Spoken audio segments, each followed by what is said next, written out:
All right, let's talk about the Boston Tea Party. You know the story, or at least you think you do. Colonists, mad about tea taxes, dump a bunch of tea in the harbor. Simple, right?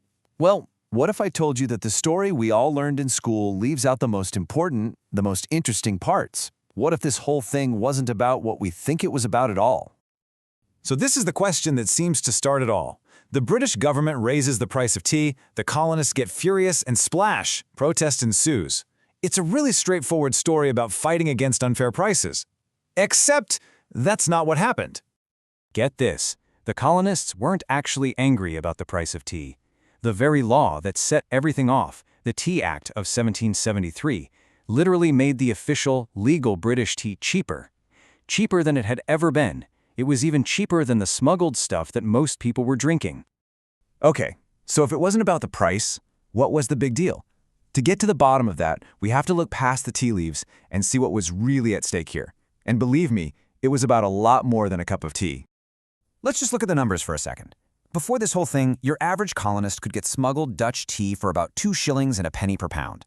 After the Tea Act, the officially imported stuff from the British East India Company was selling for just 2 shillings. It was a bargain. The British were basically trying to price the smugglers out of the market. So here are the real issues, the things that actually mattered.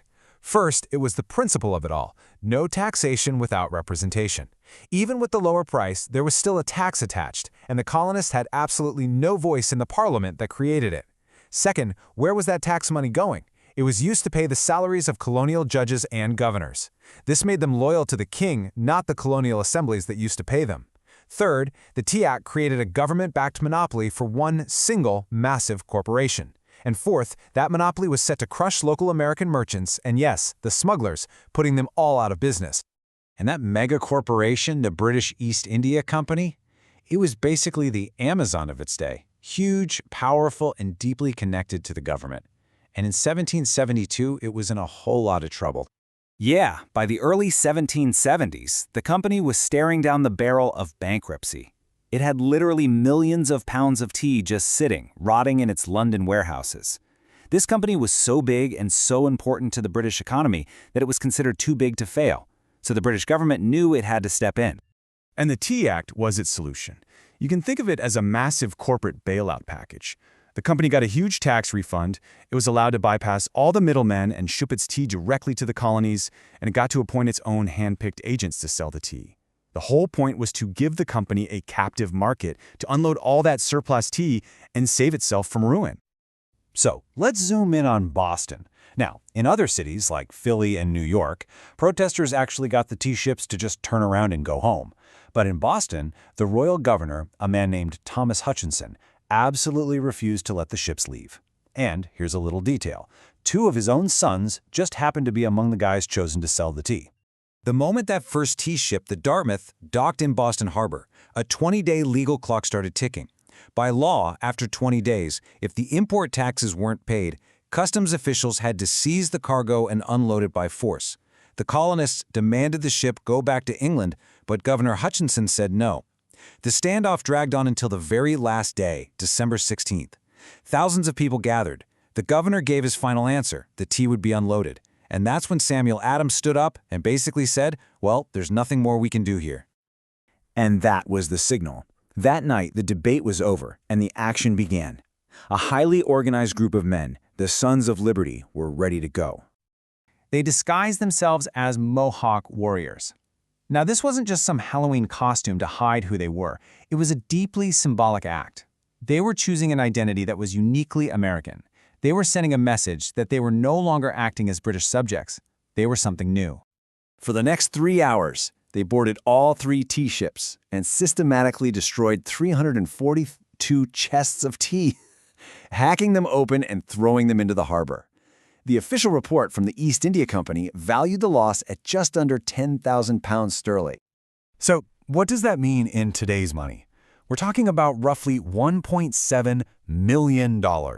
This wasn't just a few guys messing around. This was a massive, expensive act of defiance. And people knew it right away. The very next day, John Adams wrote in his diary that he couldn't help but see it as a major turning point in history. He knew this wasn't just another riot. This was an event that would change everything. When word of this reached London, You can bet the British government was not happy. They weren't just annoyed, they were absolutely furious, and their response was going to be anything but subtle. Parliament responded by passing a series of laws that the colonists quickly named the Intolerable Acts. They shut down Boston Harbor completely, strangling the city's economy. They took away Massachusetts' right to govern itself. But here's the thing, this incredibly harsh response completely backfired. Instead of isolating Boston, it made the other 12 colonies look on in horror, thinking, if they can do that to Boston, they can do it to us too. It united them like never before.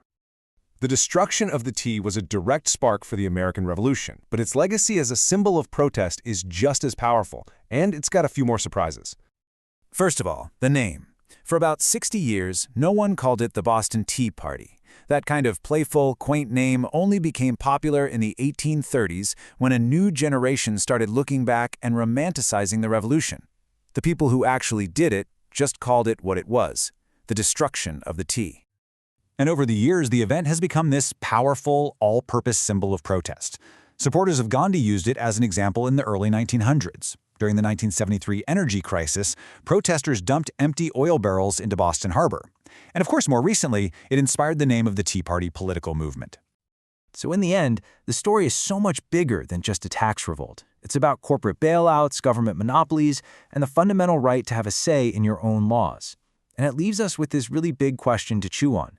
When does an act of organized property destruction stop being a crime and start being a celebrated foundational moment in a nation's history?